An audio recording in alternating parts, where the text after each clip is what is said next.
ছুটে যাচ্ছিল সুন্দরী মেয়েটাকে জানেন? আমাদের পাড়ার সেই মেয়ে নয়, ওই মেয়েটাকে খোঁজার জন্য আজকে আমি কিন্তু আমাদের পাড়ায় এসেছি। আবার এখান থেকে গিয়ে আরো এক জায়গায় গিয়ে ধরবো মেয়েটাকে। মেয়েটাকে জানেন? মেয়েটা হলো অর্থ সম্পত্তি, টাকা পয়সা, সোনা দানা, হিলি মানি। বলুন, সবাই তো টাকার পিছনে ছুটি ধরতে কি পারি? আরে তোমাকে বলছি, বাহ দেখতে তো খুব সুন্দর। আমি আপনাকে বলি, তাহলে জিজ্ঞাসা করলো কে? সেই মধ্যাহ্নকালীন সময়ে একটা সুন্দরী রূপবতী কুমারী একটা মেয়ে রাস্তা দিয়ে হেঁটে যাচ্ছিল। আর জিজ্ঞাসা করছে কে? জিজ্ঞাসা করছে একটা চাষি মাঠে চাষ করছিল। ওই মেয়েটাকে দেখে জিজ্ঞাসা করলো, সুন্দরী? চাষিটা চাষ করতে করতে এই সুন্দরী মেয়েটার কাছে এসে জিজ্ঞাসা করলো, এই মধ্যাহ্নকালীন সময় তুমি যাচ্ছ কোথায়? মানে প্রচন্ড গরমের সময় তোমার, তুমি যাচ্ছ কোথায়? মেয়েটা কোনো উত্তর দিল না, মেয়েটা চুপচাপ দাঁড়িয়ে রয়েছে। বুঝেছি, লজ্জা করছে। আচ্ছা এইবার বলো তো তোমার নাম কি? ওই চাষিটা যখন মেয়েটাকে জিজ্ঞাসা করলো তোমার নাম কি, মেয়েটা কোনো উত্তর দিতে পারছে না। মেয়েটা বললো আমার নাম আমি ভুলে গেছি। নিজের নাম ভুলে গেছো? আচ্ছা নামটা ভুলে যেতে পারো, এইবার তুমি যেখানে যাচ্ছ নিশ্চয়ই সেটা তো বলতে পারবে। তুমি যাচ্ছ কোথায়? মেয়েটা বললো কোথায় যাবো আমি জানি না। কোথায় যাবো জানো না? এইবার বলো তো তোমার পিতার নাম, তোমার বাবার নাম কি? যখনই পিতার নাম জিজ্ঞাসা করলো, মেয়েটা বললো পিতার নামও ভুলে গেছি। ও তুমি ভুলে গেছো? এইবার শোনো, বর্তমান যুগটা কলিযুগ, দিনকাল খুব একটা ভালো নয়। জেনে রাখবেন আমার এখানে মায়েরা বসে আছেন, মা বাবা যতদিন বেঁচে আছে মেয়েদের কিন্তু আগলে ধরে রাখবে, কিন্তু মা বাবা যেদিন মারা যাবে সেদিন কি আপনাকে রক্ষা করবে? পেপার খুললে ঘটনা দেখা যাচ্ছে কত কিছু, প্রতিদিন একটা না একটা ঘটনা ঘটছে। তাই একটা নারীর পাশে যদি একটা পুরুষ থাকে, বিপদ হলে হতে পারে, তবে সেই বিপদ কিন্তু হয় না। একটা কাজ করো, তুমি যেহেতু অবিবাহিত, আমি অবিবাহিত, আমারও বিয়ে হয়নি, তুমি আমাকে বিবাহ করো। এই কথাটা শোনার পর মেয়েটা মিলিয়ে এসে বললো বেশ, বিবাহ আমি করব, তবে একটা শর্ত কি? ব্রাহ্মণকে সাক্ষী রেখে আমি আপনাকে বিবাহ করব। জেনে রাখবেন আগেকার দিনে বিবাহ হতো ব্রাহ্মণকে সাক্ষী রেখে, শালগ্রাম শিলাকে সাক্ষী রেখে, অগ্নিকে সাক্ষী রেখে বিয়ে হতো। কিন্তু এখনকার দিনে ওই ব্রাহ্মণ, শালগ্রাম আর অগ্নির আগে কিন্তু একজন এসে সাক্ষী দিয়ে চলে যাবে, যে রেজিস্ট্রি ম্যারেজ বলে। দেখবেন ওই বিয়ের 3 বছর পরে বিয়ে হবে, কিন্তু 3 বছর আগে থাকলে সব হয়ে যাচ্ছে।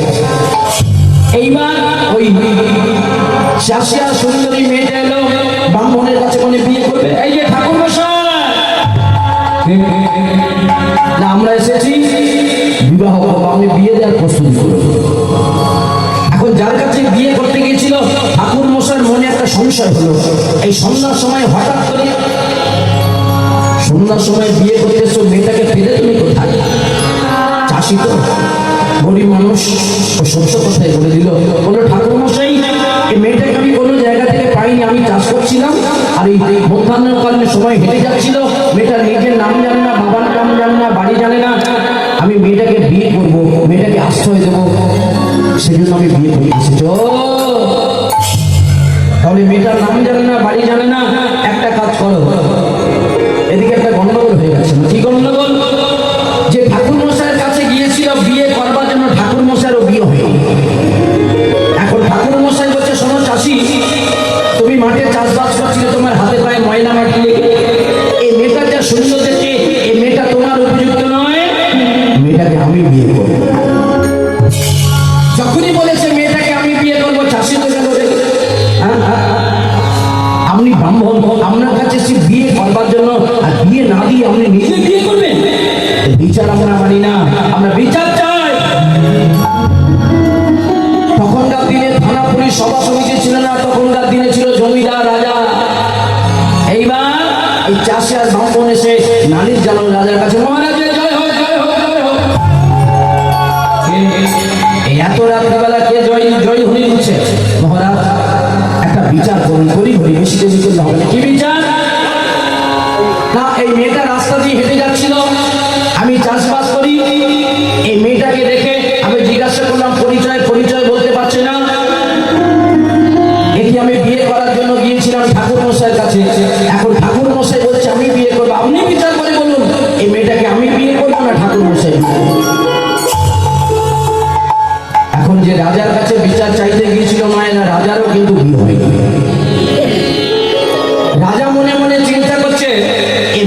যা সুন্দর দেখতে চাচির সঙ্গে তো একদম মানাবে না, ব্রাহ্মণের সঙ্গে মানাবে না। আমি রাজা, আমার পাশে রানী হলে একেবারে খুব সুন্দর মানাবে। বিচার হয়ে গেছে। কি বিচার? এই মেয়েটা যা সুন্দর দেখতে ব্রাহ্মণের সঙ্গেও মানাবে না, চাষির সঙ্গে মানাবে না। আমি রাজা, আমার পাশে রানী হলে মানাবে। এই যে এতক্ষণে এত কিছু হচ্ছিল, মেয়েটা কিন্তু সব চুপচাপ দাঁড়িয়ে দেখছিল। এইবার মেয়েটা রাগান্বিত হয়ে বলল, মহারাজ আপনি রাজা, জেনে রাখবেন দেশ কা জব্দে করেগা নেতার বাপ কা জব্দে করেগা বেটা। আমাদের নেতা যদি ভুল করে তাহলে আমরা কিন্তু প্রজা, আমরা কিন্তু পথে বসে মারা যাব। নেতার একটা ভুলে কিন্তু প্রজারা মারা যাবে। বাবা যদি ভুল করে ছেলে কিন্তু মারা যাবে। বাবার ভুল কিন্তু ছেলে মরে, মায়ের ভুলের জন্য কিন্তু সংসার মরে, আর বাড়ির বউটার ভুলের জন্য কিন্তু স্বামী মরে। তাই আপনি হলে রাজা, আপনি যদি ভুল করেন তাহলে আমরা মারা যাব। আপনি এই বিচার করলেন, এই বিচার মানি না। এতক্ষণ আমি চুপচাপ ছিলাম, এইবার বিচার করবো আমি। দেখুন, একটু আগে যে মেয়েটা নিজের নাম জানতো না, পরিচয় জানতো না, বাবার নাম জানে না, বাড়ি কোথায় জানে না, এইবার সে মেয়েটা রাগান্বিত হয়ে বলছে বিচার আমি করবো। আমি কথা দিচ্ছি, আমার কথা মতো যদি আপনারা মেনে চলতে পারেন আমি বিয়ে করবো। কি না, আপনারা তিনজন পরস্পর দাঁড়িয়ে যাবেন, আর আমি আপনাদের অগ্রে, মানে আমি আপনাদের আগে দৌড়াবো। আর আমি কথা দিচ্ছি, যে আমাকে দৌড়ে ধরবে তাকে বিয়ে করবো, বিয়ে করবো, বিয়ে করবো। কথা দিচ্ছি, যদি ব্রাহ্মণ যদি আমাকে আগে ধরতে পারে আমি ব্রাহ্মণকে বিয়ে করবো, রাজা যদি ধরতে পারে আমি রাজাকে বিয়ে করবো, আর চাষি যদি ধরতে পারে আমি চাষিকে বিয়ে করবো। শুরু হলো প্রতিযোগিতা। সুন্দরী রমণীটা ছুটতে ছুটতে চলেছে, পিছনে তিনজন ছুটছে, ব্রাহ্মণ, চাষি আর রাজা। প্রথমে ছুটতে ছুটতে পড়ে গেল ব্রাহ্মণ। তাহলে বাকি আছে ভোজন মায়েরা দুজন। এইবার ছুটছে, এইবার ছুটতে ছুটতে পড়ে গেল চাষি। এইবার রাজা বলছে, সুন্দরী আর তুমি ছুটো না। কেন? ছিলাম তিনজন, দুজনে পড়ে গেছে, বাকি আছে আমি, তুমি দাঁড়িয়ে যাও, আমি তোমাকে বিবাহ করবো। কিন্তু মেয়েটা ছুটছে আর বলছে, না আমি কথা দিচ্ছি, যতক্ষণ না আমাকে কেউ দৌড়ে ধরবে আমি ততক্ষণ বিবাহ করবো। সুন্দরী মেয়েটাও ছুটে যাচ্ছে, রাজাটাও পিছন পিছনে ছুটে যাচ্ছে। এইবার মায়েরা শুনুন, এই যে সুন্দরী মেয়েটা ছুটে যাচ্ছিল, সুন্দরী মেয়েটাকে জানেন? আপনাদের পাড়ার সেই মেয়ে নয়। ওই মেয়েটাকে খোঁজার জন্য আজকের আমি কিন্তু আমাদের পাড়ায় এসেছি। আবার এখান থেকে গিয়ে আরো এক জায়গায় গিয়ে ধরবো মেয়েটাকে। মেয়েটাকে জানেন? মেয়েটা হলো অর্থ সম্পত্তি, টাকা পয়সা, সোনা হিরে মানি।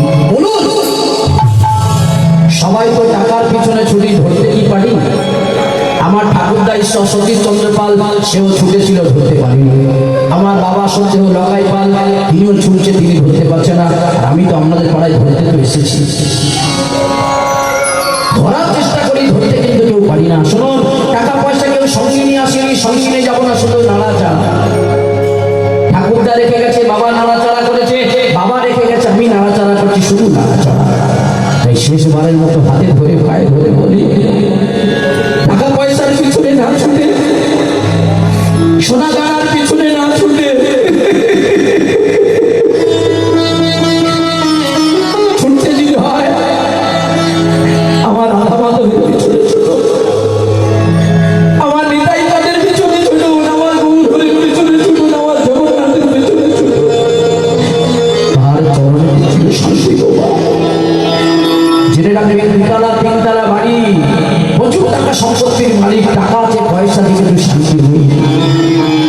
যে দিন আগে দিন খায়, কুড়ে ঘরে থাকে, বৃষ্টির জল যার ঘরের মধ্যে থাক, পরে এসে কিন্তু শান্তি আছে। কেন? ওই বৃষ্টির জল যখন পড়ে, শুধু কেঁদে কেঁদে বলে, এই দুর্যোগ দিনে ঘর বাড়ি পুরো বৃষ্টি মরে যাচ্ছে, তুমি রক্ষা করো গোবিন্দ, তুমি রক্ষা করো। আর যারা টাকা আছে, পয়সা আছে, বাইরে প্রচন্ড ঝড় বৃষ্টি, ঘরের মধ্যে আরামসে ঘুমাচ্ছে, সে তো ভগবানকে ডাকছে না। জেনে রাখবেন, টাকা আছে, পয়সা আছে, হিরে আছে, সোনা আছে, মানিক আছে, শান্তি নাই। আমরা টাকা নেই, পয়সা নেই, হিরে নেই, মানিক নেই, কিন্তু ভগবান তো আমার কাছে আছে।